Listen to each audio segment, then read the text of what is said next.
The studio co-founded by Harvey Weinstein has been crippled by the sexual harassment and assault allegations that have been leveled against him. Now it appears that a deal to sell the studio's assets is falling apart. The studio's board of directors said in a letter Sunday night that the would-be buyers were unwilling to provide interim financing to keep it afloat while the deal was finalized. Without that cash, the company is on its last legs, the board indicated. The group of investors seeking to buy the assets, led by Maria Contreras-Sweet, former head of the U.S. Small Business Administration, have not yet publicly responded to the board, but a source involved with the talks confirmed that the investors have received the letter.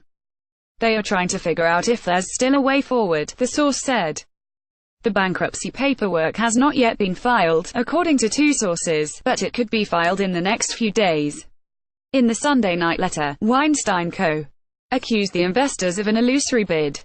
It is simply impossible to avoid the conclusion that you have no intention to sign an agreement, much less to close one, and no desire to save valuable assets and jobs, the letter stated. It concluded, "We will now pursue the board's only viable option to maximize the company's remaining value and orderly bankruptcy process." Variety posted a copy of the letter on Sunday. CNN has not yet obtained a copy of it. Weinstein was ousted from his role at the Weinstein Company last fall after numerous reports of sexual misconduct. He has been accused of sexual harassment or abuse by more than 60 women. Weinstein has denied any accounts of non-consensual sex. In the wake of the reports, many of the studio's business partners fled. New business opportunities dried up. With bankruptcy seen as a worst-case scenario, the studio sought a buyer. In January it entered into exclusive talks with Contreras-Sweet's investor group.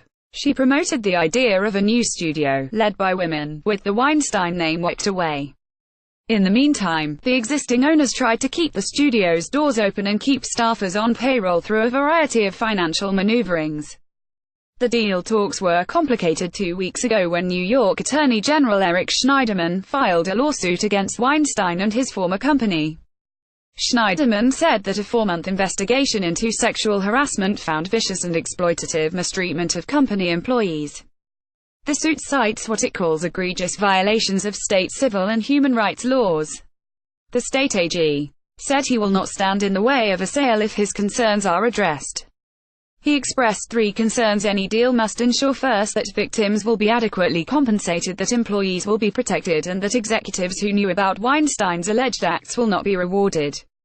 In the wake of the suit, the Weinstein Co. board forced out David Gosser, the company's coup, one of the executives who had been singled out by Schneiderman. Last Wednesday there was a meeting involving Schneiderman's office and the would-be buyers of the studio. Both sides said it was productive, indicating that an agreement was within reach. But then came Sunday's letter from the board about the company's financial crunch. Amid the lengthy talks, first about the terms of the deal, then about addressing Schneiderman's concerns, the troubled studio simply ran out of money, a person involved in the deal said.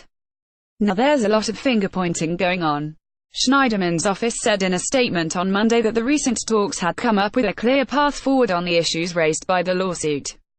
For example, Contreras-Sweet's investor group had committed to a victim compensation fund of up to $90 million. "We are disappointed that the parties were unable to resolve their financial differences," Schneiderman's office said. "We will continue to pursue justice for victims in the event of the company's bankruptcy, and our investigation into the pattern of egregious abuse by Harvey Weinstein and his enablers is ongoing." CNN Money London, first published February 26, 2018, 7:49 a.m. ET.